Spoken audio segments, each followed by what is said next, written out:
I am so excited that Jeff is going to be speaking for us today. We've known each other. We were just talking about this. We became Facebook friends about 5 years ago, got connected from the person that certified me to be our personal trainer. And even though Jeff and I haven't really ever met in person, and we've only talked on FaceTime of just, I think, once or twice, we converse via Facebook a lot. Just his knowledge, his blog that he writes, and everything that he teaches is just so in line with just science, like real facts. I love his no BS way of presenting information. He tells it to you straight. He doesn't sugarcoat it, but he's an amazing wealth of information. And so super excited to have him on board tonight. He has a PhD in exercise physiology from University of Toledo, and is a professor at Western Oregon University. So I'm going to mute and let Jeff take it over. Okay, well, you'd think I would be comfortable with all this. I've been teaching through Zoom for the last probably 9 months, but it's still nerve-wracking to kind of speak to people you don't really know. But just kind of to start off, the title of my presentation here came from an advertisement I saw a while back, and it was actually a fitness product that I like, which is unusual because sometimes a lot of the ads are just, just kind of nonsense stuff that I kind of find fault with here and there. I'm very easy to find fault with. But when I saw the ad, I was struck at how unfortunate it is that many people think that this is their view of fitness, that they're stuck in this idea of having to fit fitness into their lives. And experiences show me that people who view fitness this way find it very easy to make excuses, and they then can't fit fitness into their life. And so really fitness should not be a piece of the puzzle, but rather I think of fitness as being the puzzle itself. I write often about what I call well-centered fitness. And I think that the puzzle has many pieces. It's your spiritual wellness and fitness, your physical, your intellectual, your emotional, as well as your social. And so the hour or so that we do exercise every day, and any additional physical activity we might be doing, should not be all there is to being fit. Fitness should be regarded really as a lifestyle, and it should be considered as what I call an asymptote to personal growth, where it's this kind of imaginary line there that we're always seeking and we're moving closer and closer to, but we're always in constant pursuit. We're never actually perfectly fit. We're never the best that we can be. We're always trying to improve and make ourselves a little bit better. And I think every choice that we make impacts our fitness. And so again, going back to the pieces of the puzzle, every change that we make is going to have an impact on something else. And it isn't enough to just go to the gym 3 days a week and eat healthy most of the time. Fitness is not a singular activity. Rather, it's a collection of the choices that we make. And I like to use the phrase opportunity costs. My students, in fact, they'll sometimes start counting on a piece of paper little tick marks every time I say it, because I keep driving it home to them that opportunity costs, and by this we mean that we have a limited opportunity to do what we want to do and what we need to do in life.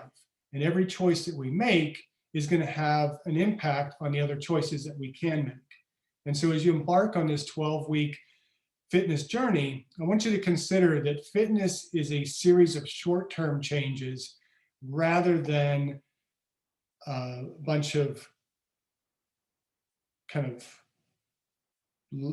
quick fixes trying to achieve a short-term goal. So again, it's a short-term changes that are going to be making a long-term, or rather long-term changes are going to make a long-term change in our life. It's things like dieting rather than, or diet rather than dieting. We use the term, I'm going on a diet. And when we say that, we mean that we're changing our caloric intake for a period of time. And chances are, as soon as that diet ends, we're going to revert back to our old habits. And so I think of diet as that lifestyle change, that permanent change that we're going to institute. And we may fluctuate the calories based on what we're trying to accomplish, but it's still the same diet rather than dieting. And the same goes with habit. I think of habit rather than a short-term transformation. And, so it's a process of really one by one eliminating these unhealthy behaviors and replacing them with healthy behaviors. I think of it as a commitment and consistency piece to the puzzle. And I suppose you're participating in this challenge because you're struggling to fit fitness into your life. And as such, it may be a struggle to schedule regular exercise. And you may be looking at which diet is best. And I know Sandy's doing a phenomenal job of educating you all on what you should be eating, how much you should be eating, when to be eating. And those are the diet decisions that you're making. It's not, do I go keto? Do I go paleo? Do I go Atkins? Or do I do Weight Watchers? It's the changes that you're going to make. And, so you're looking at what diet might be best for you, or what exercise might be best for you. We've all been there. And I think this idea of fitting fitness into our lives is not a singular change.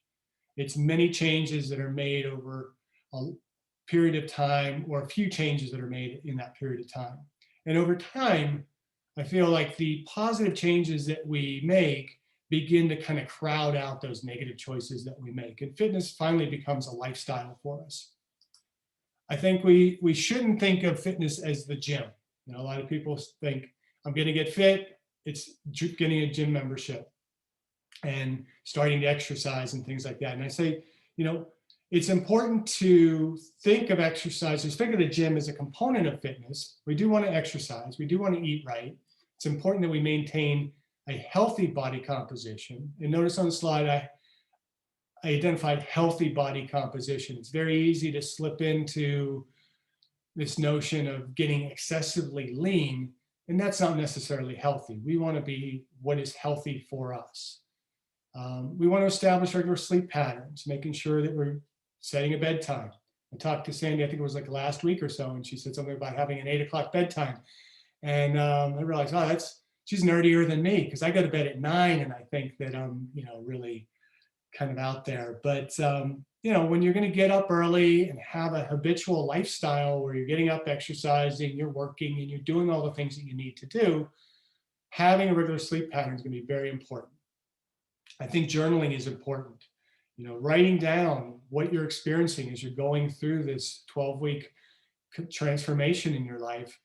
Write things down, because eventually you'll be able to look back at those and say, okay, well, this is a day something worked for me, and this is a day that something didn't work. Develop a growth plan. Don't think of this as just a, again, 12-week, boom, I'm done kind of thing. Look at this being what's going to lead to a future lifestyle change. Commit time to your relationships. Spend time with family, friends, and doing those types of things, and read and learn as much as you can. There's a lot of opportunities in this transformation to get information from a lot of really great minds. Soak it in and study it further, because sometimes these 1-hour presentations aren't quite enough. They just are enough to kind of whet your appetite. But you want to make sure that you're considering whatever you do and that it fits into this fitness that you want to accomplish. I want you to remember too that we all have the same 24-hour day. And that's what I talk about when I say, opportunity costs. Use your day to make the right choices. How we use our day is a matter of the choices that we make. If we're going to fit this into our lives, we need to remove the unhealthy things. And there are a lot of behaviors that we do that are unnecessary.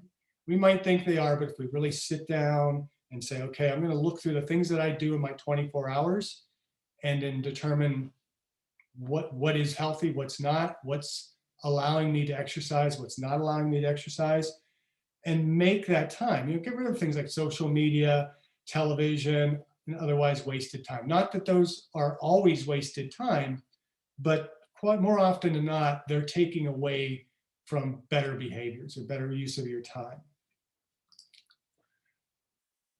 There are a lot of reasons to exercise. I think the goals that we make are individual. You all have your own reasons for why you're doing, what you want to accomplish over this 12 weeks, and they should be individualized goals. You should find your why. I think as we age, there tends to be an increasing emphasis on health.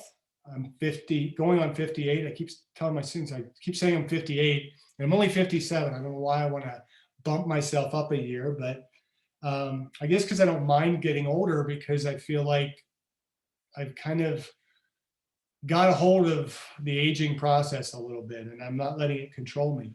But as we age, we tend to start focusing more on health and the health benefits of exercise. And we, as if like health is less important to the young. I think it's important that we consider fitness as more specifically, and performance perhaps as our more lifetime goals. These are not things just for the young. These are for us as aging adults as well. I don't believe there needs to be a distinction across the lifespan. I think we consider based on our goals, whether we have health goals, fitness goals, or performance goals, and we want to be as healthy and as functional as we can be over those years as we age. Your reasons for participating in this 12-week challenge are your reasons. So own them. Make the most of the opportunity. Physical fitness includes what is classified as health-related components. This is your cardiorespiratory endurance, muscle strength, muscle endurance, body composition, and flexibility, as well as neuromotor skill-related health components, which are speed, power, balance, agility, coordination, and reaction time. And oftentimes, again, we focus on those health side and tend to neglect the neuromotor. The neuromotor are more what we might consider to be more appropriately labeled as functional training. It's not just for athletic development, although it is a key component to athleticism. But for the aging adult, it's very important to participate in things that are going to help us to prevent falls, delay the onset of certain aging neuromotor impairments that we might see, but also maintaining our physical capacity as we age. I tend to contend that we should not give cardiorespiratory endurance priority over strength and neuromotor training. Partly because cardiorespiratory fitness is important, of course, but if we neglect the other things, the neuromotor performance or the muscle strength and muscle endurance components, we begin to lose some of our capacity to do cardiorespiratory exercise. So exercise becomes harder as our bodies become weaker and potentially more frail as we age. And so I think there needs to be a greater priority put on the prevention of muscle wasting and bone loss as one ages. And we got to be careful too, as we tend to lose body composition, as we're trying to lose fat, we focus on burning calories. Well, if we're not maintaining that lean muscle mass, we're going to make it more difficult to lose that fat, but also on the long haul of things, as you lose that muscle mass along with fat, yes, your weight goes down, but you lose your capacity to continue to do a high level of work, to be fit and to perform at the level that you'd like to perform.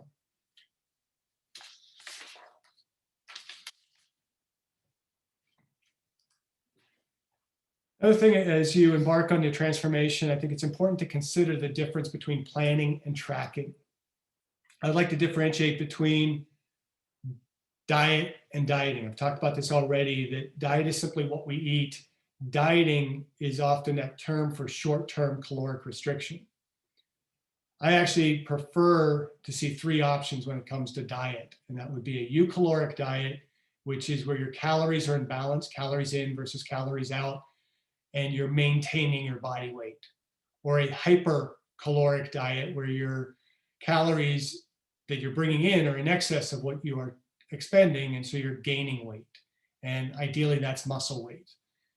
And then there's hypocaloric, which is where you're in a caloric deficit. Your calories that you're consuming are lower than the calories that you're expending, and you lose weight. And again, preferably that should be fat weight.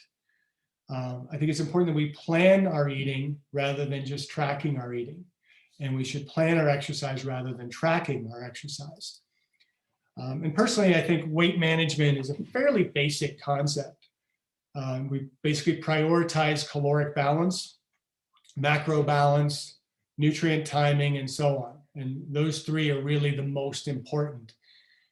As we get into the more minor things like food composition, do I eat organic, or do I eat fast food, or do I eat, all healthy home prepared food?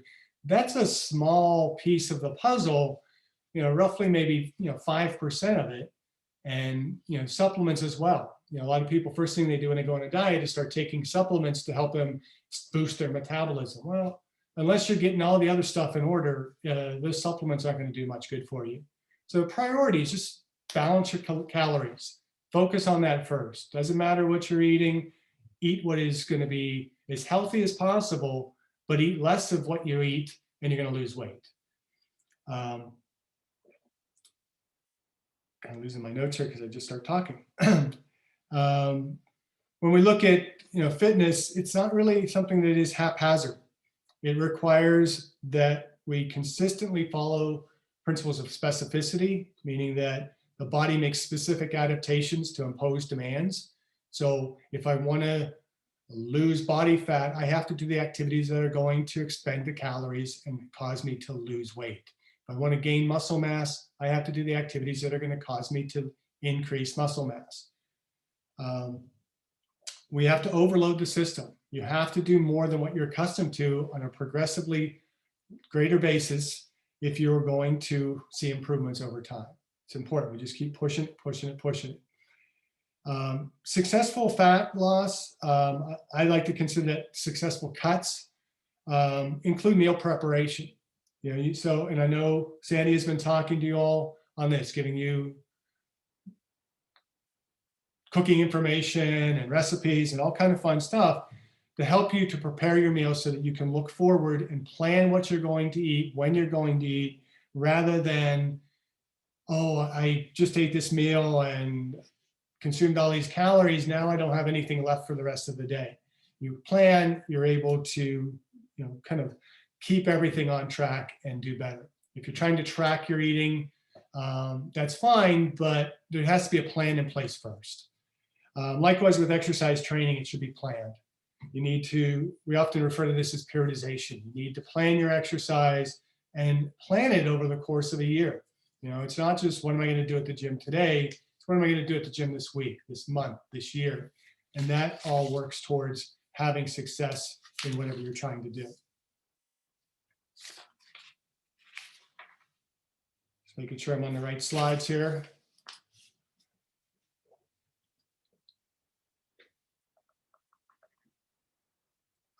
So individually, we each have our own optimal body composition.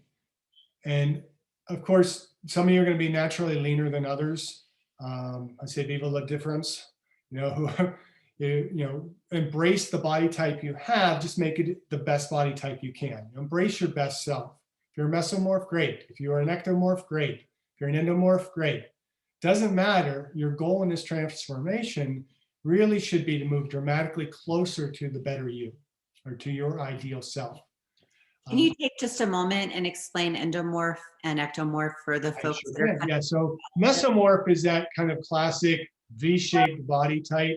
These are the people many of us kind of hate when we go to the gym, because they're the ones that just kind of pick up a weight and boom, muscle starts to grow all over them. They're the naturally leaner, more muscular body types.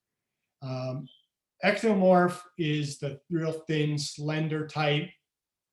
And I often look at ectomorphs, and some people will say, well, that person's really, they're slim, they're slender. But I've done body compositions on people who look really slender and lean, but you grab onto that fat and you're like, wow, that's all fat. There's no muscle there. It's basically just fat and bone, and they just are able to carry it well. Those are more the ectomorphs. These are very thin individuals, sometimes with a little bit more body fat, but oftentimes just really skinny, lean. Not a bad place to be if you're just overly lean, because you can always eat more. Again, those are the people we sometimes don't like in the gym, that can just eat meat. And then the endomorph are the people who are kind of the more natural rounder bodies, tend to carry more body fat genetically. And doesn't mean that being an endomorph means you have to be obese. It doesn't mean you have to be over fat. It just means chances are you have a little bit more of a struggle than other people in losing body fat. You may never really get down to a more permanently lean body physique. You might find your body weight tends to cycle a little bit more. And I think it's important with endomorphs to kind of just recognize the limitations of your body composition and just do your best to be in a healthy range and maintain that for as long as possible. Did that answer the question, Sandy? It did. Yes, you did. And a couple other questions that actually kind of in line with what you're speaking about right now. Kind of backing up to the slide previous to this one, there was a question, what do you mean by planning your workouts out for a month or a year in advance? What would be an example of that? Well, yeah, again, it depends on what your goals are. From an athletic standpoint, when we talk periodization, most athletes are on an annual basis. So we just had the Super Bowl last night. I don't know how you stood on the ending of that. I was unhappy that my Steelers weren't there, but the Super Bowl just ended football for those professional players for the year. Now they're going to enter a period where they just got to recover from how their bodies have been beat up over the course of the season. We usually consider that the postseason. And during that time, they might not do as football specific kind of stuff. They might be doing more just rehabilitative types of exercise to deal with injuries, do more recreational fitness just to kind of recover and get their head back in the game. And then we get into what would be considered the off season, which is the period of time where most athletes are really doing some of the general preparation for their sport, where they might, in the case of football, they might be trying to gain muscle mass to get larger, or just build up strength, build up muscle endurance.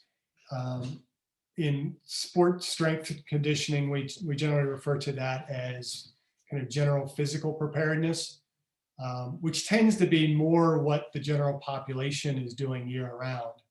But this is to then feed into kind of the next cycle of training where they might, for an athlete, progress from that general physical preparedness into what would be more general strength, hypertrophy, building up muscle mass, moving into more absolute strength, moving into power, speed training, all those things that are done now in the preseason prior to then what they do in the competitive season, which might be more maintenance or ramping up training to kind of peak for a particular competitive event. For the average individual, I think it's just more important to go through cycles of maybe some muscle hypertrophy in order to, put on muscle mass to, get stronger. And then from hypertrophy, you can build strength on top of that because larger muscle can move more weight we can move up and gain strength. And then that strength gain can then cycle back and help facilitate greater hypertrophy. And so it's just kind of cycling that training. And I know Sandy knows this very well as a bodybuilder that, many people think that bodybuilders are always in that prime competitive body condition, and they're not. They can't be, or they're not going to be successful. They go through a period of, say, massing where they're going to put on muscle mass. With that, they probably gain some body fat.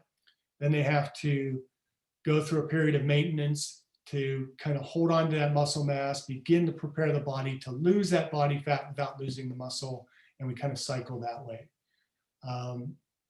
So I just think it's important to plan out your exercise. What are you trying to accomplish? So say you have at the end of this 12 weeks, you have a big beach trip planned. Well, what do you want to most accomplish for, the bathing suit you're going to be wearing at the beach? Do you want to be a little bit more toned with more muscle mass, or do you want to be leaner? That's going to dictate what type of training you do over the course of this 12 weeks. Now, this is a competition to lose body fat, so I suspect most everybody is wholeheartedly going into losing body fat over this, but we want to make sure that we're maintaining muscle mass. And then you get to that transformation point at the end of the 12 weeks, what do you want to do from there? Maybe now you've gotten lean, you've lost considerable amount of body fat. Now you want to work on building some muscle mass. And that would be the next cycle. Does that make sense? Perfect. Okay. And then another question on what you were just talking about with the different body types. There was a question, what suggestions do you have on eating and working out for each of those body types? I honestly don't look at it based on body type. And I know there's a lot of books out there and there's a lot of people marketing that, there's specific diet for your specific body type or your genome or your blood type or your hair color or, all these different things. But the reality is it's what are your goals? And I tend to keep it very simple. This slide that's up on the screen right now is taken from Mike Israetel's book, The Renaissance Diet. Mike Israetel is a sports scientist that I really respect a lot of his work because he is, everything is scientifically based. There's no BS in any of his writing or any of his work. And, Sandy says that I'm kind of a no BS approach. I probably try and steal it from him and others like him. But in Renaissance Diet book, they basically break it down. And this is not scientific. These are not exact numbers, but it's fairly well set, reflected in the literature that half of your weight management comes down to caloric balance. There was a nutrition professor at, I believe it's University of Kansas or Kansas State that did what became known as the Twinkie diet. And he didn't eat just Twinkies, but ate majority of just Twinkies for like a 30-day period and lost considerable amount of weight. Now, it wasn't the best thing for his performance and his health, but he did demonstrate that he could lose weight and it changed his body composition. It wasn't just lost weight on the scale. He lost body fat because he was in a caloric deficit. And so if we simply take that approach first, before we clean up our diet and do all the other hard stuff that comes with trying to lose weight, just simply cut what we're eating, meal plans so that we're cutting our portions down and eating less from meal to meal and day to day, we're going to lose weight. And then macronutrients, I'm sure you're learning a lot about macronutrients through this 12-week plan. But macronutrients are your protein, carbohydrates, and fats. I keep that very simple as well. We generally can limit our proteins to about 1 gram, or not limit, but pattern our proteins at about 1 gram per pound of body weight. It's a fairly easy number to use. Now, it's probably more than most need, but it's not necessarily less than anybody needs. If you are involved in really strenuous activity or you're really trying, you're lifting hard and trying to add a lot of muscle mass, you can maybe add more protein to the diet, but generally typical 1 gram per pound is going to do the trick. Then we look at carbohydrates and fats. There's where we have some wiggle room to kind of manage our diet. And it's probably a little bit beyond the conversation today, but, and I'm sure you're hearing a lot from Sandy on this, is how much carbohydrates and how much fat we put in the diet is going to be important to make sure that we are getting the proper nutrients that the body needs in order to be successful in our training and in our fat loss.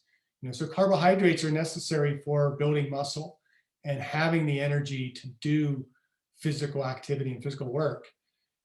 Fats, though, make us more satisfied in the meal. The more fat we have, the less we tend to eat. And sometimes eating a bit more fat in our diet can be good because it's going to make us eat less overall.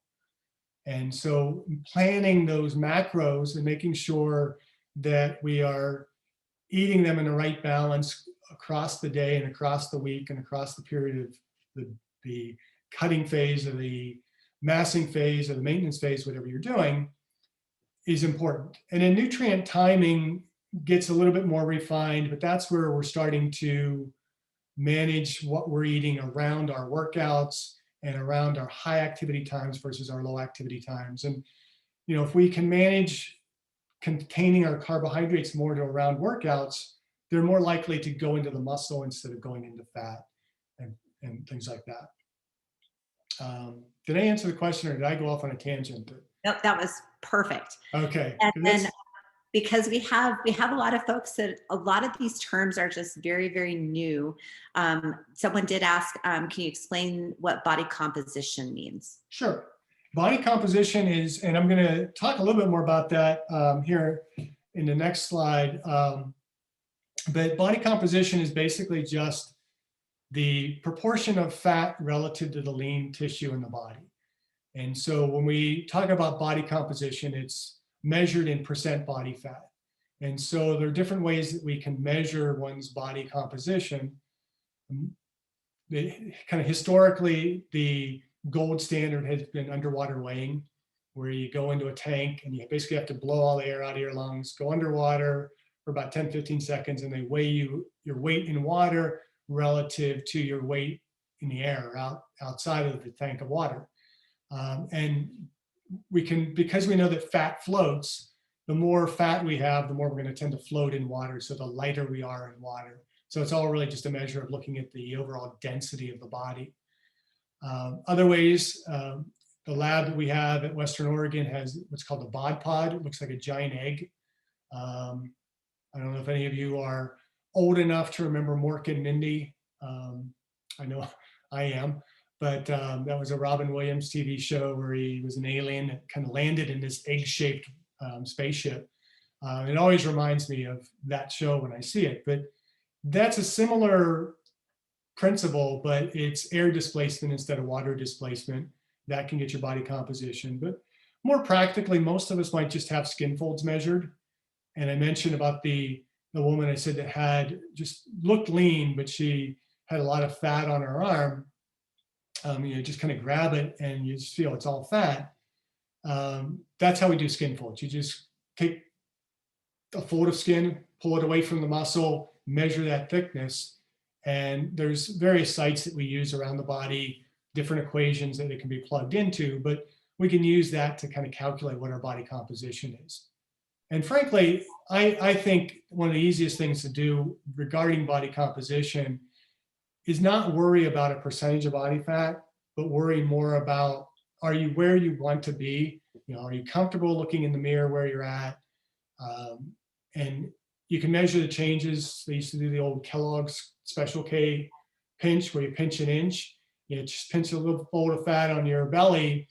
If that's getting thicker, you're gaining body fat. If it's getting thinner, you're losing body fat. It's as simple as that. So body composition is just a means of determining, are we moving toward a leaner body weight, or are we moving to just simply a lower body weight as we lose weight? And many of you may have heard of BMI, or body mass index. Body mass index is a measurement of essentially your height in kilograms divided by your weight in kilograms divided by your height in meters squared. And so you get a measurement of something in kilograms per meter squared. And it's been used very frequently recently as a marker of health. A lot of medical doctors and things like that will look at your BMI and determine whether you're obese, you're over fat, or you're at a healthy weight. And the unfortunate thing with that is, with BMI, over 25 kilograms per meter squared is considered overweight, and above 30 kilograms per meter squared is considered obese. Now, if you are anybody who has an appreciable amount of muscle mass, you're going to have a BMI over 25. It's just very likely. And if we use that as a measure of health and we think, well, I'm overweight, that's kind of a distorted view.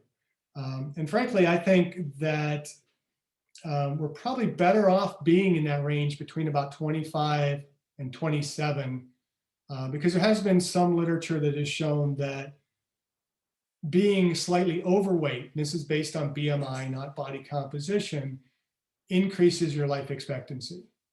And I think much of that, and I have done research in it to kind of confirm this, but I believe that much of that is because when we are over fat based on BMI, we tend to be over muscled.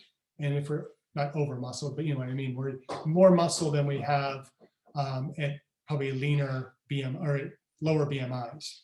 And that higher muscle mass contributes to our physical activity. The more muscle mass we maintain over our lifespan, the more activity we're able to do, the more effective we're going to be in maintaining our health and our overall body composition. And I also don't think it's that important that we worry about being overly lean. I like to say what I call a six pack in a soft cooler, that we have, we like to eat, we want to be fit, but the amount of effort that goes into trying to be extremely lean, trying to have a BMI that's going to be well below 25, it's just not really feasible. And I also think that when we look at BMI, it masks some of the positive changes we might be making in the body. If you are, say, 26 kilogram meters squared for your BMI, and you go through this 12-week program, you gain muscle mass and you lose body fat, but your BMI doesn't change because your weight hasn't changed, is that a bad thing? I would say it's a good thing. And in many cases, I think it might even be better for some individuals to increase their BMI because their more muscle mass is going to make them healthier. And so maintaining a low healthy body composition isn't a bad goal. We want to be in that healthy range. Low healthy, though, takes a lot of effort. And by low healthy, I'm talking anything for like males being probably below about 15% body fat, and for females being below about 22% body fat or so. That takes a lot of effort. But maintaining a moderate, high healthy, again, in that healthy range, is something that's going to take much less effort and still take some effort. It's going to take effort. It's going to take small changes, but it tends to be a more permanent change that can be healthier in the long run. Does that make sense? Yep. And what is your opinion on other body fat measuring tools such as bioimpedance scales? Like there's a lot of scales out on the market that claim to measure your body fat when you're stepping on it. There's a Tanita scale and other things like that. Do you have an opinion on those? Yeah, I don't have a negative opinion per se of them. I think they can be highly variable depending on your hydration levels. And so you might not always get the most accurate measurement from them. But, if you're staying consistently hydrated, it's going to give you some indication of the changes. I think there are some flaws in them. I don't think it's the most perfect way to do it. I tend to lean more toward just skin folds as the simplest way to do it. Even somebody who is moderately skilled in taking body compositions is going to give you a fairly accurate gauge of where your body composition is. And it's something you can do on yourself. Again, not super accurate, but you can, if you keep grabbing a fold on your belly, you're going to see whether you're changing or not. So yeah, I'm not a huge fan, but it's, I'm not saying if you have a bioimpedance scale that you should throw it away or any of that kind of stuff. Just want to make sure that you're consistently hydrated as you're doing it and realize that there's going to be some day-to-day variation in it.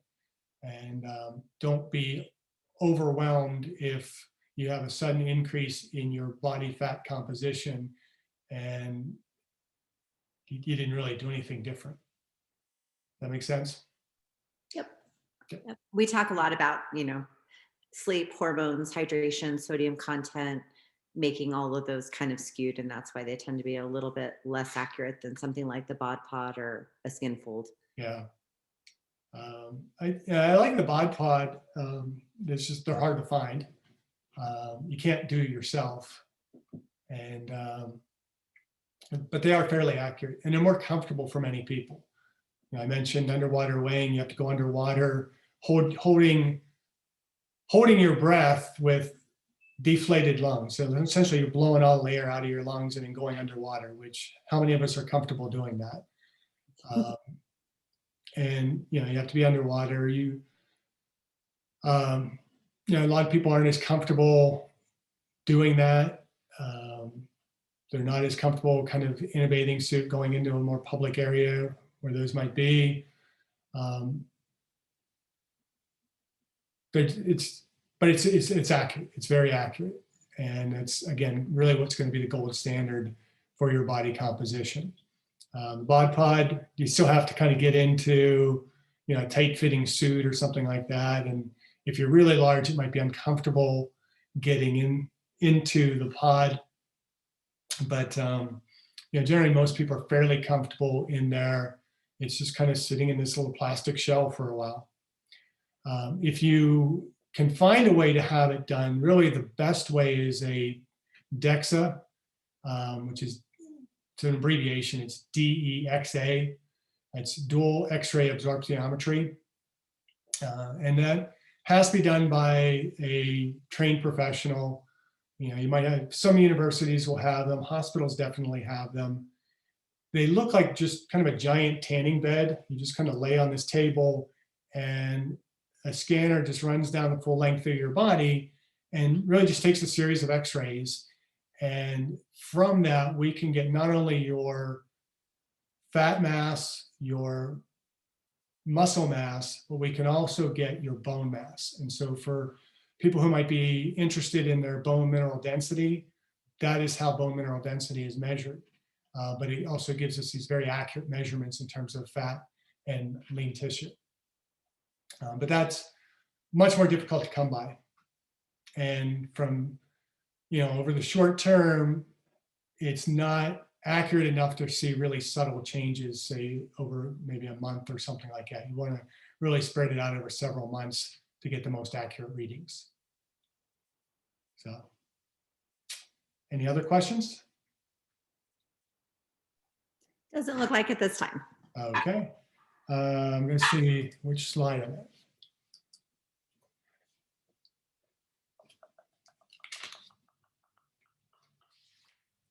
I don't know if I got to the wrong slide. I might just have to kind of end up winging it for some of these slides because my papers are getting all over the place. Oh, well. I want to talk a little bit about exercise snacking. This is a term that one of my students brought up in class like last term or so, and I had never really heard it, but they were referring back to the ACSM guidelines, and I am on the right page of my notes, so that's good. And the American College of Sports Medicine has guidelines, they're physical activity guidelines for Americans. And so a couple things to consider is first, these are physical activity. They're not necessarily exercise guidelines, and they are simply that, guidelines. But they give us a good basis for the minimum amount of activity we should be doing for health. And then the guidelines basically state for substantial health benefits, adults should do at least 150 minutes to 300 minutes a week of moderate intensity, or 75 minutes to 150 minutes a week of vigorous intensity aerobic physical activity, or an equivalent combination of moderate and vigorous intensity aerobic activity. Preferably aerobic activity, they say, should be spread throughout the week.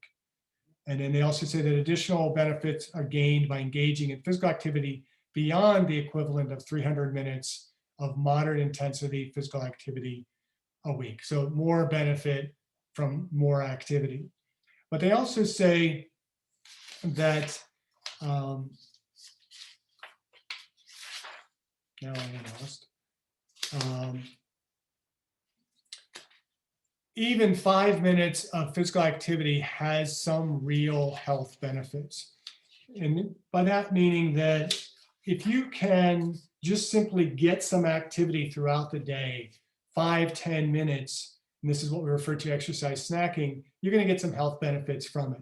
And particularly if we're trying to lose body weight, I find that this exercise stacking allows us to burn calories here, there, and so on. Again, if we're starting to move towards the fitness performance goals, we're going to be a little less likely to get as much benefit from snacking. We need a little bit more specified planned workouts, but just simply doing those small things that add up throughout the day, getting up at work and maybe, taking a walk around the office, taking the stairs instead of the elevator, or the escalator, whatever it might be, parking your car a little bit further away. Always see people that drive around parking lots for 20 minutes trying to find the closest space when there are plenty of spaces at the far end of the parking lot that you park there. In 20 minutes, you're going to be in the facility and back out with no problem. But there's what's referred to as the 100 kilocalorie rule, 100 calorie rule, that basically states that whether you walk, jog, or run a mile, the average person will expend about 100 kilocalories doing that particular activity.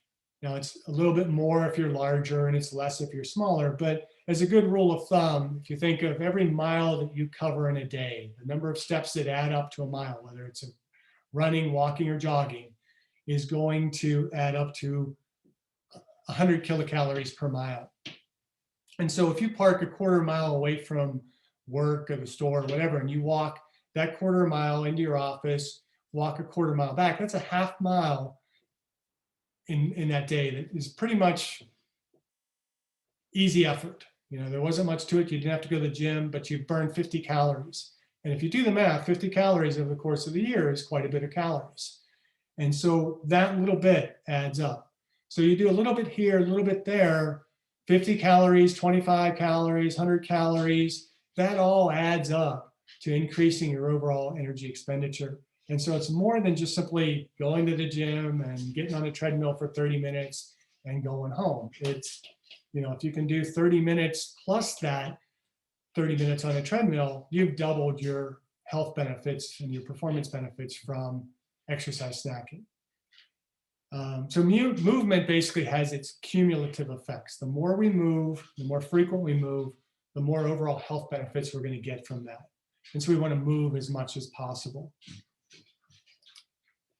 Again, when we consider our exercise program, we want to remember what I mentioned about the health-related and the neuromotor skill-related components of physical fitness. Make sure that these are all incorporated into our training, and we're not just focusing too much on just simply one aspect of the training. So this is where I think what I've intended to talk about gets into more of the fun stuff, getting away from more of the just straight up exercise physiology, the stuff I teach in the classroom every day, and just kind of get into more of the nuts and bolts and the things that you might want to be considering as you're going forward in this 12-week challenge. So how do we make the most of our training? Again, we're talking about opportunity cost. You have a certain amount of time that you can contribute to the activities that are going to make you successful in this 12-week transformation. What do we do to make the most of that? And this is where I like to say, cut the bull. You know what? And by this, I mean, just keep it simple. Add in, you do add a lot of activity into your day, but do what favors your goals more than just simply adding activities. There's a lot of stuff that I see get done in the gym, or a lot of time spent doing activities that are not contributing anywhere toward an individual's goals.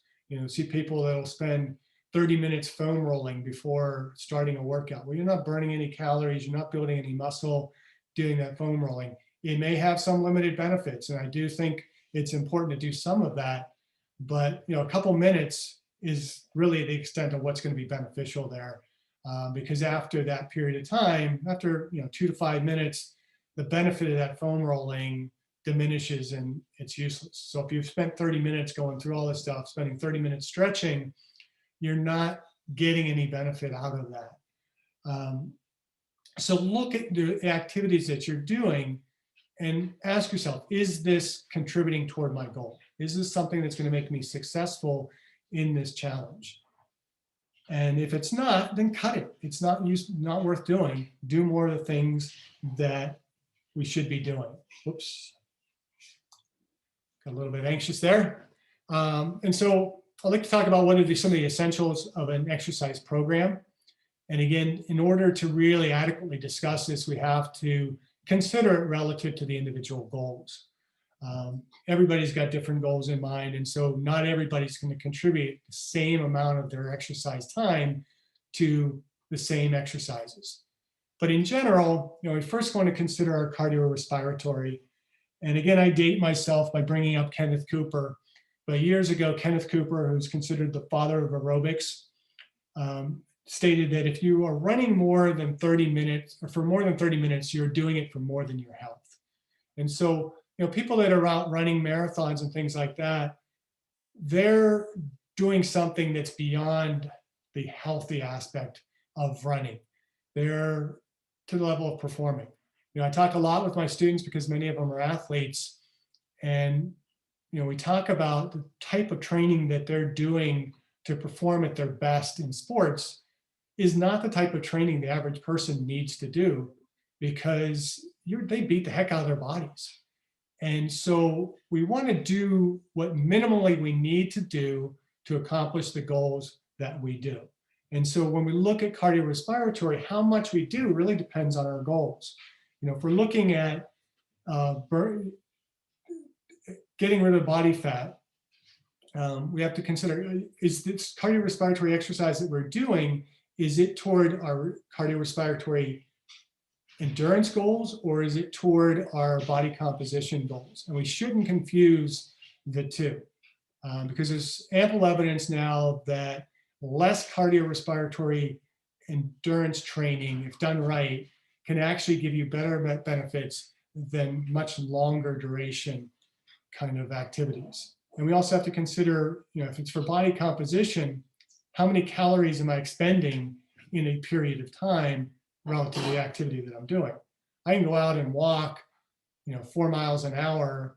And again, if I follow that 100 kilocalorie rule, that's 400 calories in that hour's time. But if I can burn those calories in a half an hour, then I'm much more effective in terms of the calories that I've burned and the time that I've spent doing my exercise. And I'm probably getting better cardiorespiratory benefit from that. So when we look at what are we doing in our cardio exercise, we want to ask ourselves, why am I doing this?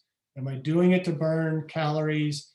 Is there a better way that I can burn those calories? Or am I trying to improve my cardiorespiratory health? And so we got to consider intensity of the exercise that we're doing. I'm not going to go into a lot. I could probably spend hours talking to you about different types of cardiorespiratory endurance training. But if you really want to be most efficient with your time, interval training is a good way to boost the number of calories burned in a period of time, as well as to boost your cardiorespiratory endurance in that short period of time. When we look at muscle strength and endurance, I like to kind of ask my students, what are the basic needs of a strength or muscle endurance program? And personally, I've come to the conclusion over the years that both strength and endurance programs begin with what I call the basic five. And I'm probably not the one to originate that.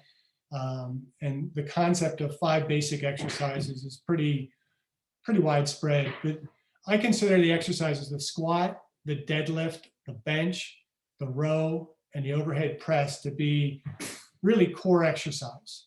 Those exercises that are at the core of our training that are the most important for building strength and for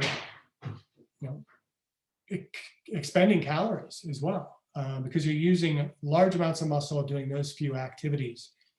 And of course, many are going to ask, well, what about arms and abs? Because I teach college students. I know the first thing they do when they go to the gym is start doing arm curls and bench presses. At least the guys do. I think the women's tendency, and forgive me for being sexist here if I'm being sexist, but I think the women's tendency is to kind of go for the glutes and the legs over upper body type exercises. But those exercises, although they're useful, are not essential. Because if we're doing the basic exercises, if you're squatting, you're deadlifting, you're bench pressing, you're doing rows and you're doing presses, you're getting the arms in there, you're getting significant smaller muscle activity, that yes, you could get more from it. And I certainly wouldn't recommend to Sandy as a bodybuilder to only do the basic 5, because she's going to be far less successful. But for the most of us that are limited in our time, and remember, we're talking about fitting fitness into our lives, sticking to the basics is going to be the most effective. Get the most bang out of your buck when you go to the gym. Do the exercises that are going to be the most beneficial and provide you the greatest amount of growth and adaptation with the least amount of effort. Now, I know you're thinking, well, aren't abs essential? And yes, they are. But when we spend an excessive amount of time doing ab training, or what we now favor to call core training, it's not necessarily benefiting us if our body composition isn't sufficiently low. If you're carrying around that 6-pack in the soft cooler, you can do crunches all day, and yes, your abs get stronger and you're strengthening your core, but nobody can see those muscles under the pad of fat.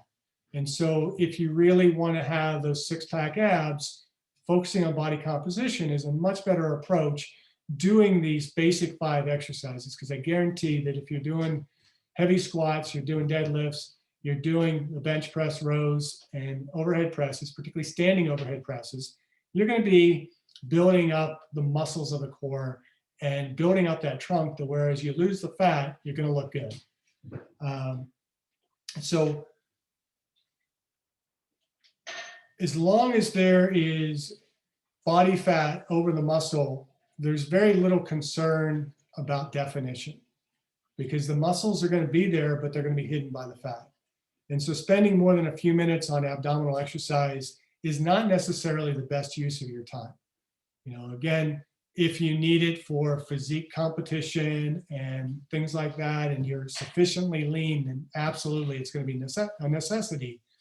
But for the average person, it's not necessary for us to do a significant amount of time, spend a significant amount of time doing ab exercises and arm curls and those small kind of exercises. Stretching is, of course, important, but again, the time we spent is driven by opportunity costs. You want to focus on your limitations. I think, we can spend a lot of time stretching an area that is already very flexible, and we're not getting any benefit from that. So if we better spend our time stretching areas where we're a bit more tight, having some limitations or restricted movement, I would recommend considering yoga, because yoga is going to give you that whole body kind of flexibility exercise, but also it's going to give you the benefits in terms of improving body composition and overall health and wellness and so on. But just make sure that when you are doing your flexibility, you're using proper technique and you are going through a full range of motion. And if we're lifting and doing our exercises through a full range of motion and proper technique, we're also working on flexibility simultaneously. So don't need to spend a lot of time with flexibility. Now, body composition, we talk about that being a health-related component of physical fitness. I know most of you are probably participating in this 12-week challenge for the purposes of improving your body composition. And as we've talked about, body composition depends on how much fat we have relative to our lean muscle tissue. And so consider your approach to improving your body composition. Now, again, if you're trying to lose weight, probably packing on a lot of muscle isn't going to help you on the scale, but it is going to help your overall body composition, because if you increase lean muscle mass, even if your fat stays the same, you're going to have a better body composition. Your percent body fat goes down relative to your body weight. So what's your approach to improving your body composition? Is it diet alone? Is it diet and exercise, or is it exercise alone? Now, if you're doing exercise alone, chances are you're going to be much less successful because we do tend to eat more when we're exercising because we think, well, I just did this workout, I burned these calories, and we tend to overestimate our calories that we burn. And so we're going to ultimately eat more than we should. And so it's often a really good balance between dieting, again, caloric restriction, and doing the right types of exercise. And I have on there, you want to set realistic goals. 12 weeks is a fairly long period of time to be able to have some significant improvements in body composition, but it's probably not likely anybody's going to lose 100 pounds. And if you do, chances are that weight is going to come back very quickly. And so we want to have reasonable, sustainable goals that we know that once we accomplish them, we're going to be able to maintain that. And maybe in that maintenance, as we're improving body composition, it's lose some body fat, maintain body weight for a while, lose some body fat again, and then maintain that. Because if we try and continuously try and lose, eventually our body starts to pick up on the fact that we're persistently in this caloric restriction, and it's going to say, wait a minute, I need to conserve calories, and it's going to start holding on to body fat a lot more. And there's a thing called a set point, which is kind of like your thermostat in your house, your apartment, that regulates your body temperature. This set point regulates your body weight. And there's a lot of different debates on what's really driving it all. It's probably something that's recorded in the hypothalamus that basically says, okay, I'm gaining weight or I'm losing weight. It might be something as simple as, you put on your favorite jeans and they're harder to put on. So you're eating too much, or you've gained some weight, so you tend to eat less. Or you get on the scale, you see the scale go up, so we tend to restrict our calories to bring that weight down. If we lose weight, we tend to eat more to bring it up. And so we need to kind of adjust our set point so that we're bringing it down slowly, so that now our body is naturally adjusted to that weight loss, and then we can lose some more. And in that way, we maintain much more effectively over the course of time. So what do we expect? I like this image. This is all Olympic athletes or competitive athletes in various capacities. And you can see there is a wealth of different body types across there. And all these people are considered athletes. All of them are considered successful athletes. And so what we expect is based on, where are we at? What are our genetics? What's our potential? And more than anything, it's how much effort are we willing to put into getting the body that we want. And a number of years ago, I had a student in my class ask me, what do I say to a student who says she doesn't want to lift weights because she doesn't want to get put on big, bulky muscles? And normally I would go into the whole spiel about hormonal differences and women being different than men and yada, yada, yada, and going through all that. But this one day, I was just in a particularly ornery mood. And I just said, tell her she's just not willing to put the work in. And once I thought about it, it was like, that's the accurate answer. If you're worried about putting on big, bulky muscles, that's an easy task to accomplish because you don't have to do the work. I know Sandy puts in a tremendous amount of work to prepare for bodybuilding competitions. And most of us are not going to put in that work. And most of us are not of the body type that a slight amount of work is going to grow big muscles. And if you have that body type, and you don't want big muscles, then you're fortunate. You can do a minimal amount of weightlifting and have a nice physique. And God bless you, because I'm not that person and I'm jealous of you. But what we can expect is really dependent upon us individually. And this is a plot, something I'm still kind of working on. I talk a lot with my students on it. There's a concept of kind of a genetic ceiling. There's a famous physiologist who, his name is Per Olaf Astrand. And years ago, he made the statement that if you want to be an elite athlete, choose your parents wisely, because your parents give you the genes. So, if you want to be a bodybuilder and you have ectomorph parents, it's probably less likely you're going to be a bodybuilder than if you have mesomorph parents. So we have a specific genetic ceiling that if we train appropriately over time, we can achieve that particular genetic ceiling, or at least come close to it. I'd say we rarely ever actually hit that genetic ceiling because too many circumstances act on our lives to kind of keep us from that perfect achievement. Excuse me. But we also have to consider that across the population, some people are, like I said, those high responders. They go to the gym, they pick up a dumbbell, and immediately their bicep grows.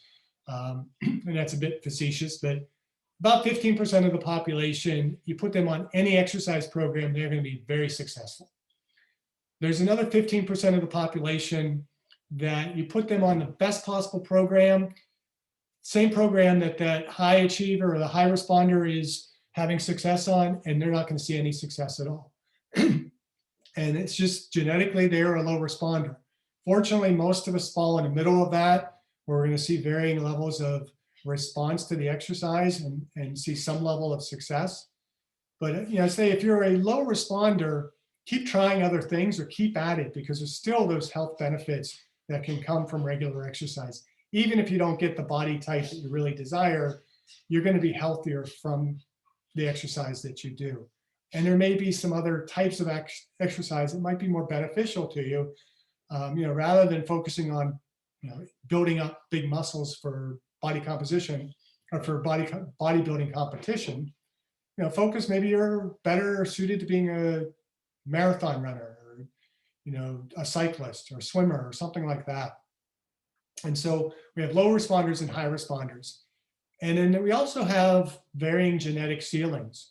So we have that kind of lower dashed line is those who are going to have a really low potential for achievement, but may still be kind of a low to moderate responder. It might even be a higher responder than that, where they're not going to achieve as much, but they're going to get there faster than the average person.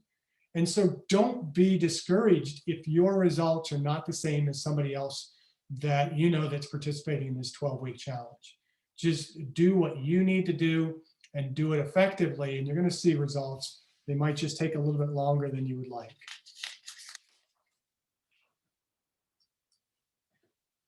Also, I want to note that fat loss isn't permanent.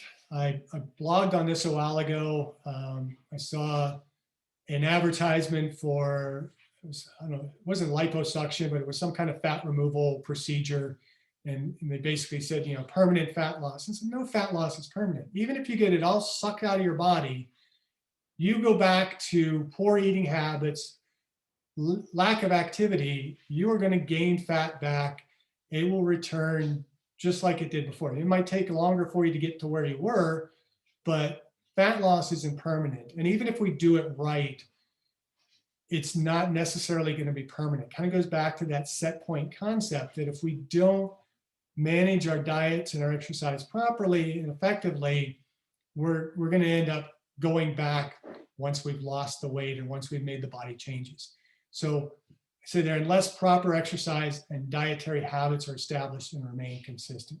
Remember, consistency and commitment are two most important factors to dedication. So some important considerations. I say don't worry about variety, especially through a 12-week program like this. Don't jump from program to program or varying up your exercises. Just have a plan, stick with it, and over the 12 weeks, you're going to see much more effective results. It's commitment, it's consistency. You don't have to be changing things all the time. I also put in here, don't train like a celebrity. I wrote a post on that a while back, where you see a lot of these fitness magazines are telling you, to lure readers in, they're telling you that they have articles how to train like The Rock or how to train like a Avenger or how to train like a superhero or train like Bond, and they give you these workouts. And what they don't tell you is that these actors and these celebrities, that's all they're doing in that period of time getting ready for the next Avenger movie is training and having their dietitian and their nutritionist make their meals for them and prepare for them to get that body composition down. We're not all like that. And like the kind of think of the thought of like train like Jack. You never see those articles, train like Jack Black.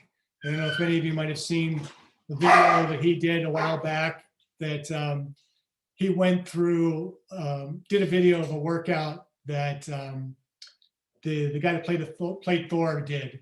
And it's hilarious, but my guess is that Jack Black just doesn't give a crap of how his body looks. I mean, he makes his money having the physique that he has. He's actually a fairly agile, fairly fit individual, but he certainly is not going to train like Chris Hemsworth or some of the other superstar celebrities. Also say avoid the flashy exercise trends. Most are going to be a waste of time. If you remember, fitness magazines are there to make money, and there are more and more of them, and they've been around for years and years and years. And it's really tough to keep coming up with new material week after week after week. And so you start hearing more and more about, the exercise that you're not doing, or these are the best exercises that you need to be doing. And the reality is, have your plan, stick with it, and chances are you're probably doing the exercises that you're supposed to be doing. So focus on commitment and consistency. Do few exercises, but do them well. Do them effectively. If what you're doing is working, you're seeing progress, stick with it. Just keep going. Don't think that you're doing something wrong because you see some so-called fitness expert posting an article about their program. Now, if Sandy tells you to do something, do it, because I trust Sandy's work and I know Sandy knows what she's talking about. She's not one to give you these flashy fitness plans. It's going to be consistent. It's going to be good stuff. I have in my notes here, listen to people like Sandy Griffin who are more interested in your success than selling ad space. And that's very true. And so, look at who's giving you this information. Are they interested in your benefit, or are they looking in their own benefit? I say listen to Mahatma Gandhi. I love this quote where it says, the future depends on what you do today. I'm very focused on today as what I should be doing rather than worrying about tomorrow, worrying about yesterday. Also, I think you should take the advice of Dr. Leo Marvin. Baby steps, small changes all really begin to add up. And we can talk more about some of the different baby steps that you can take. There are little things that add up, and just 25 calories a day over the course of a year adds up to a lot of weight. And I leave you with a couple of my daily mantras. One is just be your best today, be better tomorrow. That consistent growth, daily growth, always working toward that asymptote. And carpe memento, which is seize the moment. I used to, think seize the day, try to come up with variations of that, but then I just kind of realized seize the moment is most important. Doing what's important right now in this instant is more important than what you plan to do in a half hour from now or an hour from now. And that's all I have. And I see there's a bunch of chat questions in there. So I don't know, Sandy, if you want to direct me in the questions. Yes. So first of all, Jeff has an amazing blog that he has been, you're on your third or fourth year now? I think I might be pushing fourth year. Yeah, and it is amazing. Just some of it's just quotes that are just inspirational, and others are articles that or thoughts that he shares, scientific information. Again, just a wealth of knowledge. Great. Most of them are just quick reads that just start your day off in a positive mindset with some good, solid information. So I posted one of those in our Facebook group. So I really recommend that you guys subscribe to that blog. It's amazing. You have a couple other questions. So for those, we have some combat veterans, we have disabled vets, we have a lot of people with physical limitations, injuries. What would you, regarding the big five or the five basics, what would you recommend for somebody, that's maybe struggling with some mobility or injuries, or maybe grossly overweight and just can't move in that fashion yet, or don't have the the education or someone right there to help them through learning how to do a proper deadlift, Yeah. or the 5 exercises. And those are basic movement patterns. And, for individuals who have any type of limitation, there's always a means of modifying.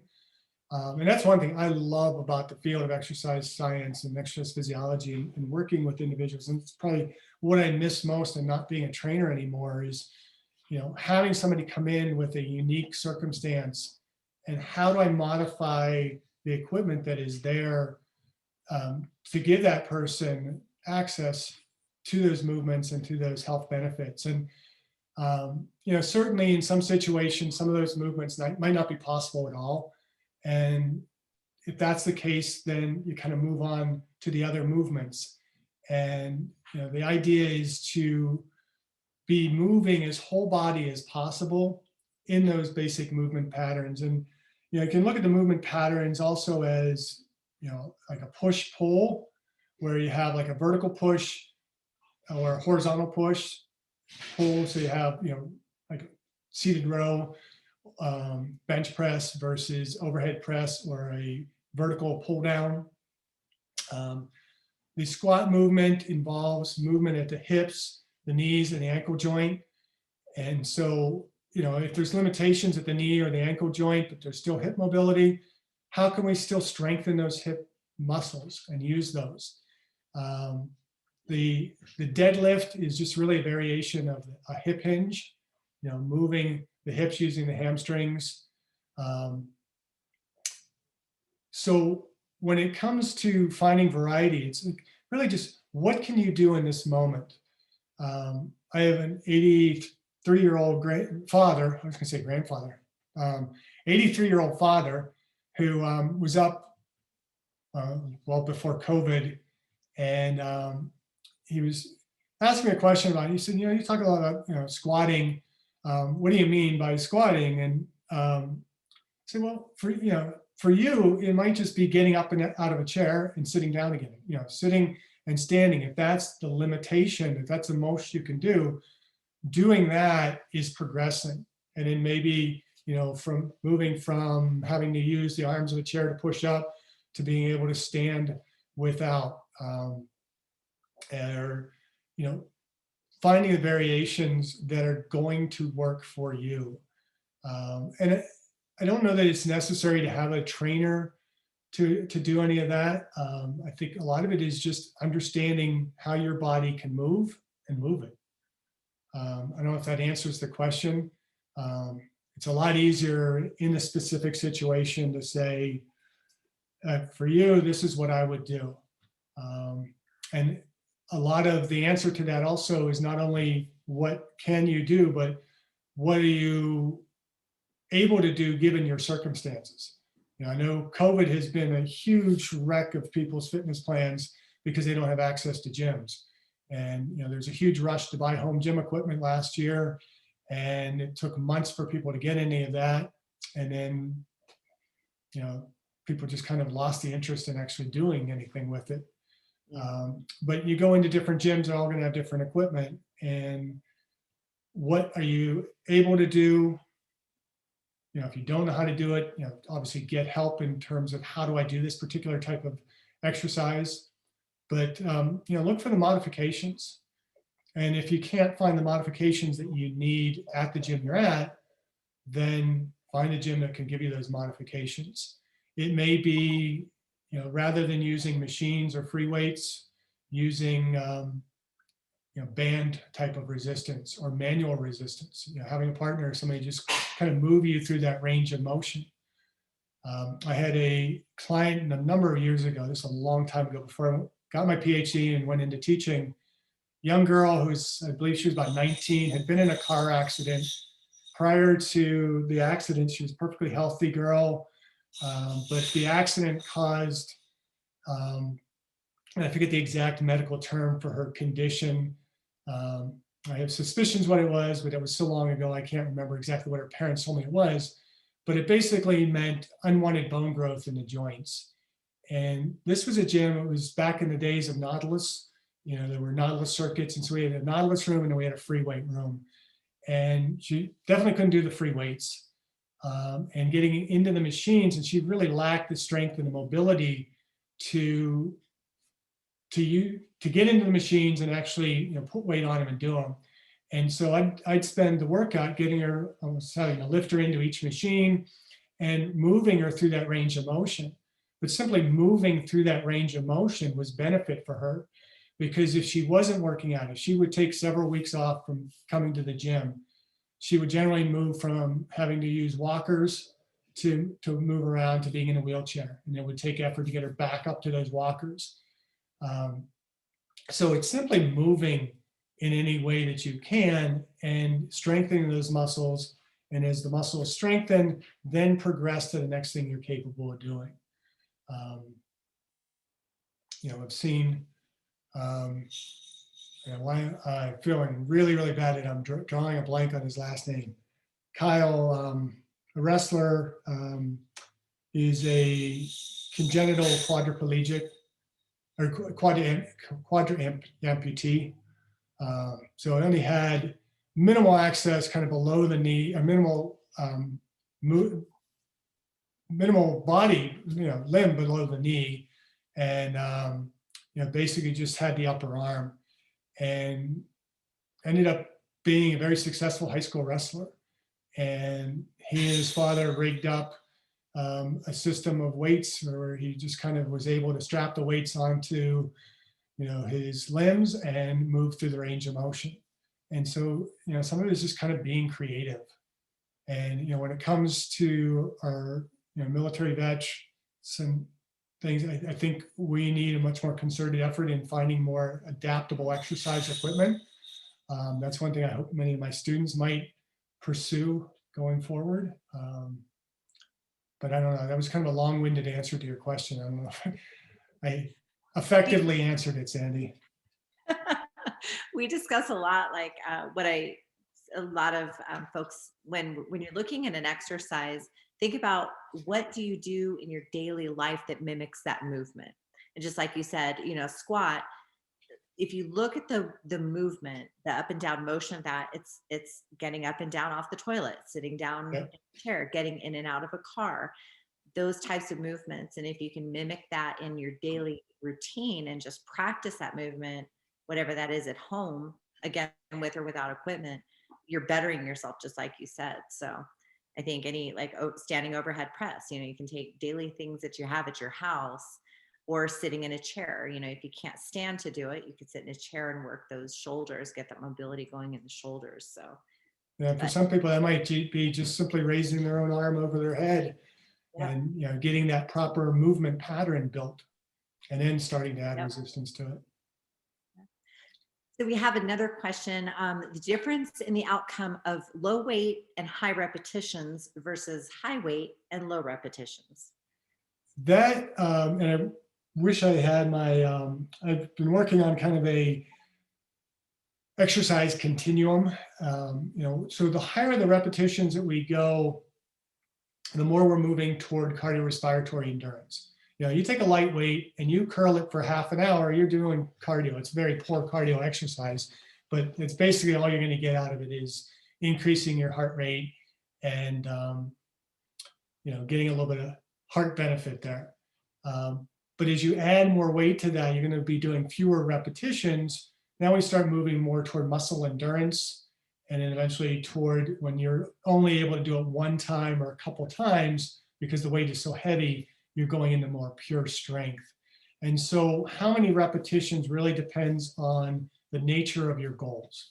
If you're looking to build just strength, then low repetitions, high intensity, high weights is the way to go. If you're looking at trying to just improve muscle endurance and just simply the aesthetics of the muscle, then higher reps are going to be more appropriate. Getting a little bit technical here, but there's two types of muscle hypertrophy that we've only really started recently talking about in exercise physiology. But one is considered myofibrillar. And again, not to get too overly technical here, but it's basically just the protein structures within the muscle that allow for muscles to contract. Those get thicker and they get stronger, and those that builds with pure strength training, lower repetitions, higher weights. Sarcoplasmic hypertrophy, just think of it as being more the volume of the muscle. And that's what, more bodybuilders are seeking that, from a physique competition standpoint, it doesn't matter how much weight you can lift as long as your muscles are large and aesthetically pleasing. Right, Sandy? Yes. Yeah. So nobody's going to test you on how much you can bench press when you go out to pose, but you can have somebody who lifts 5 times as much as you and is very strong, but seems to have kind of flat, nothing chest.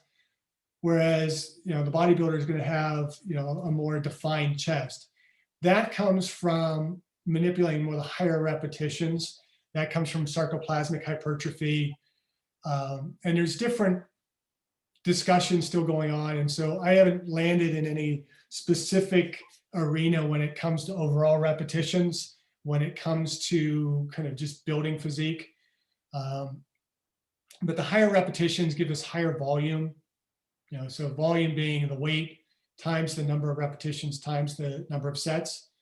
And the more volume we do, generally we're going to get the more overall size to the muscle, but not necessarily building more strength. And so if you go up above about 15 repetitions, you're starting to move much more into just more pure muscle endurance, and even probably moving away from even sarcoplasmic hypertrophy. If you're moving lower repetitions, you're going to move toward more pure strength. The optimal range is arguable. I'd say it's probably somewhere between about 5 and 12 repetitions would be the most optimal for both strength and hypertrophy. And that's what we tend to vary. So we don't want to always be doing really high repetitions, because we're going to lose some of that other type of strength factors that we might benefit from. Likewise, we don't always want to do high intensity, low repetitions, because we're going to lose some of that overall hypertrophy. So I don't know if that answers the questions, but it really depends on the goal.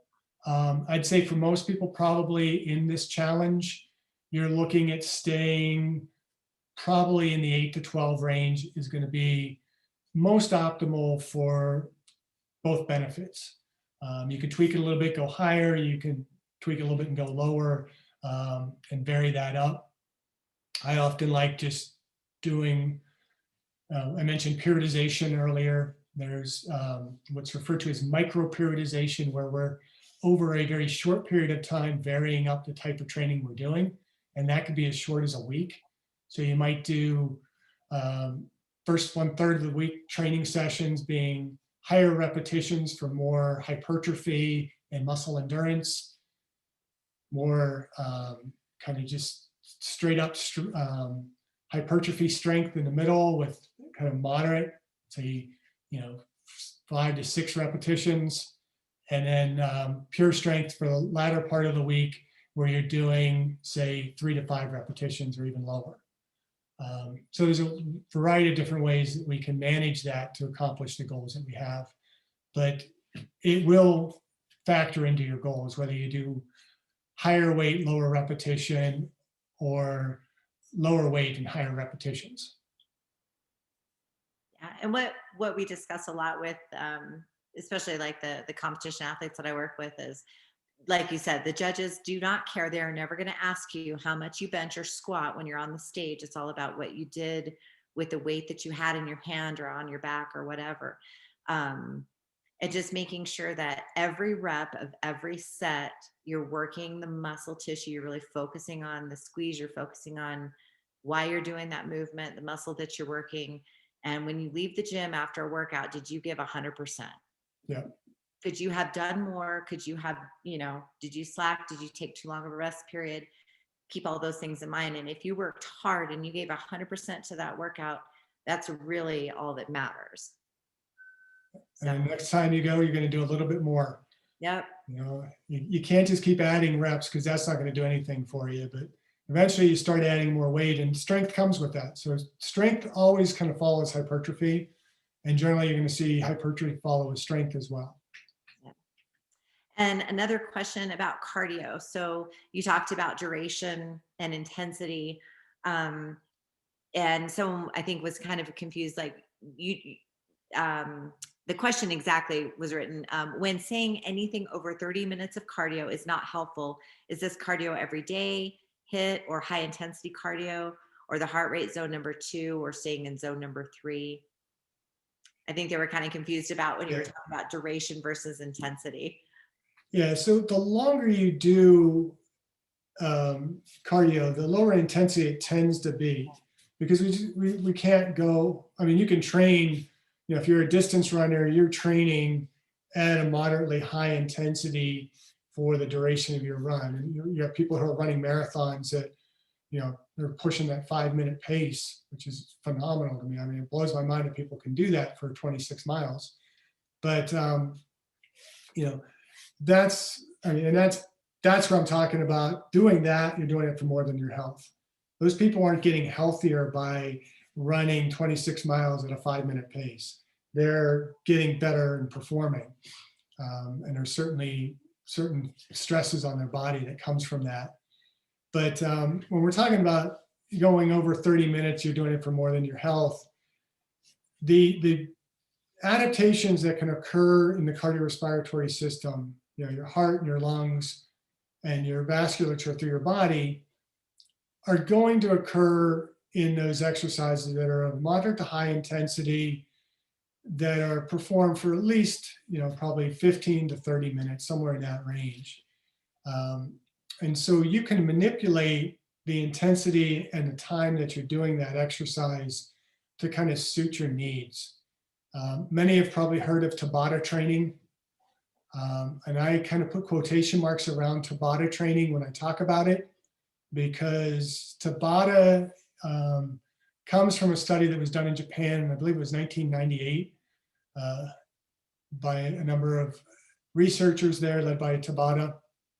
And they looked at having elite speed skaters, so these are Olympic level speed skaters, performing either steady state exercise, which means, you know, constant rate pedaling on a bike for, it was like a 20-minute workout 5 times per week, versus doing what they call the IE1 protocol, which is what people tend to call just Tabata, which was 8 cycles of 20 seconds of very intense cycling, which was at about 170% of what's called the VO2 max, which is just, it's really your all out effort. It's more than most of us can do. In fact, subjects were dropped from that study because they couldn't keep up with the workload. And so it's a very intensive 20 seconds of all out effort, then a 10-second rest. You repeat that 8 times. So it's a total of 4 minutes of intensive interval exercise. Plus you'd have a little bit of warm up and cool down on either side, but very intensive. But they proved in that study that you can improve your cardiorespiratory endurance in such a short period of time. And it was actually fairly comparable to what we saw with steady state. And so the idea just kind of spread, and it kind of morphed into some of the idea where in gyms where it might be doing 20 seconds of burpees, 10-second rest. Those cannot be performed near the intensity necessary to stimulate the cardiovascular system effectively. And so while they can have a cardiorespiratory benefit, it's not going to be quite as good. You're probably going to need to do more work. But if you can do you know, short bursts on a bike or rowing machine where you're going as hard as you feel you can for 20 seconds and then recover and then do that again, you're going to get some fairly decent cardiovascular benefits in a very short period of time. I typically recommend that most intensive cardiovascular workouts should be at least 12 minutes, probably preferably about 15 minutes or more. That, you know, 4 minutes is not going to do it for you. But short intensive can really have some good cardiovascular benefit. Now, the downside of the really short workouts is you don't burn as many calories in that workout. And so for fat loss, it may be more advantageous to go longer and burn more overall calories. but we can get into, I could probably talk a whole hour more on all of the mechanics that go into that. When you do high intensity interval type of training, you tend to elevate your metabolism over a longer period of time. So even though you might burn fewer calories in, say, a 20-minute intensive high intensity interval training session on, say, a leg ergometer or on a stationary bike, your body tends to continue to burn calories for, they've noted, as much as 2 days post exercise. And even if that's only 5 calories more per hour over a couple of days, you're burning more calories over that span of time. You're going to lose more weight. Whereas if we do cardio in a more steady state, we may burn more in 30 minutes, but then we stop and we return back to our baseline, and then we're not burning excessively more calories over the course of the next couple of days. And so we don't burn as many calories. I don't know if that answers the question, but it.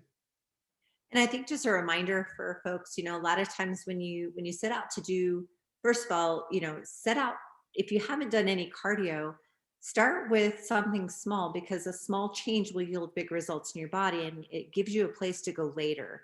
So if you start off with an hour of cardio now, in 11 weeks, when your body's like totally used to that, where do you have to go? Are you going to start doing an hour and 15, an hour and 30?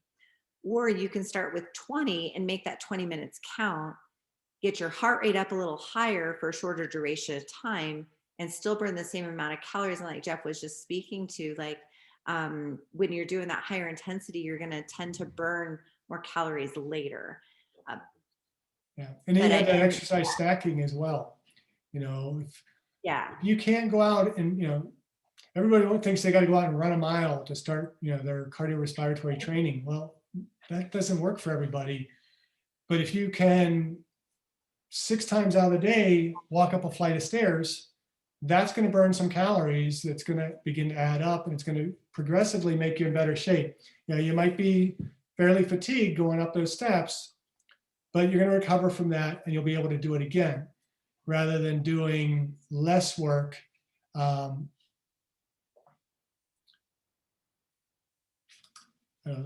just saw an alert that I was signed out on a Zoom meeting, and I was a little bit nervous there. Okay. But you're going to do more overall. We shouldn't get logged out. It's just that my other computer, I guess, it kicked me off of that one, which is fine. And then I think another thing is just heart rate, making sure, I think a lot of people check that box of doing 30 minutes of cardio or 45 minutes of cardio, but their heart rate really didn't get high enough to really get into a cardiovascular zone. It's staying more in the activities. Yeah. Do you have any pointers on just heart rate zone? I don't worry too much about heart rate. I go a little bit more with what I would consider perceived exertion. Okay. You feel you're going hard, go that hard. And if you can do that for a longer period of time, you're better. If it's too hard, if hard is too hard, then go a little bit less. But consistently be trying to elevate the level of work that you're doing as much as possible. Yep. And then what about recovery days? I think, recovery days should not be just empty days. They should be filled with other types of activities. Fatigue is specific. And so if I do weights really heavy one day, then the next day, I don't want to just sit around and do nothing. I want to do something like, maybe do some light cardio, or, do exercises that I didn't do in that previous day. And so making sure that we're kind of balancing our fatigue across the types of exercise that we're doing so that we can fit more into our day. Again, we're trying to fit fitness into our lives. I'm a big proponent of very frequent exercise, but doing kind of little shorter bursts of it, maybe twice a day. So like for myself, and it's been very fortunate with COVID that I'm teaching from home.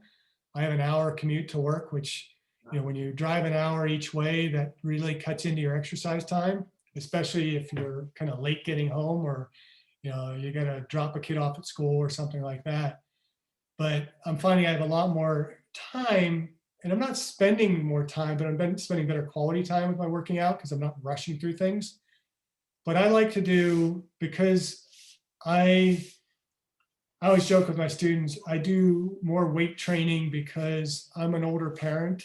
I have a 12-year-old daughter, and I want to be intimidating to the boys when they start showing up. Um, so, I don't want to look like this frail old guy. So I do the weights more, but I feel I benefit more from the weights because I can maintain my cardio pretty effectively with lower doses. And so I generally will shoot for doing 6 weight workouts per week. Um, Maybe a little bit less if I'm, not feeling up to it, or if I'm just excessively tired. And I do it in the morning because my schedule, if I'm commuting, I got to get up early so that my wife can actually have time to work out too after me. Um, but I do the weights early because I know that in the afternoon, too much can happen that can distract me from doing that. If I'm on campus and I have to leave at a particular time to get home to get my workout in, and a student shows up in my office and you're like, oh crap, I'm not going to be able to work out today. And I know when I have that window that if I pass this particular time point, I'm not going to be able to get my workout in. And so I just might as well just keep talking to the student. So if I miss in the afternoon, I'm going to miss something that is a little less important to my goals. But I still try and set that time aside to do something. And even if I get home and I'm going to do cardio and I really shorten my window, if I can get on my bike for 15 minutes and just cycle pretty intensive, like a Tabata style workout, I'm going to get some benefit out of that. I'm going to burn some calories and it hasn't been a waste. And so I usually I always recommend about 3 to 6 training sessions of weight training per week. So that's be resistance training, however you want to define it.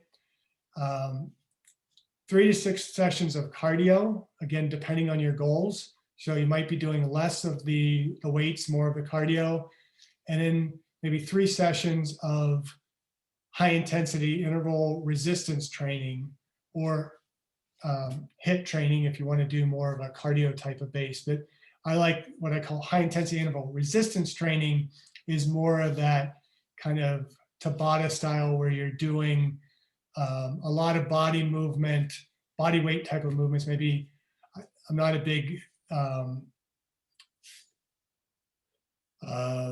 can't even think of the name of the exercise because I don't do it. But just think of like doing body weight squats for some higher repetitions, and then going, so doing small little circuits of weights, doing those 3 times a week, more for fat burning and a little bit more muscle endurance. And so you just kind of figure out how many sessions can I do a week, and how am I going to fill that, and what's going to be most effective to hit my goals. And it might only be 15 minutes a day, twice a day, or even 15 minutes a day is enough to start, and if you can only do 15 minutes to start, do that 6 days a week, build up to 20 minutes to 30 minutes. And then, eventually you might want to, split off into doing multiple sessions per day.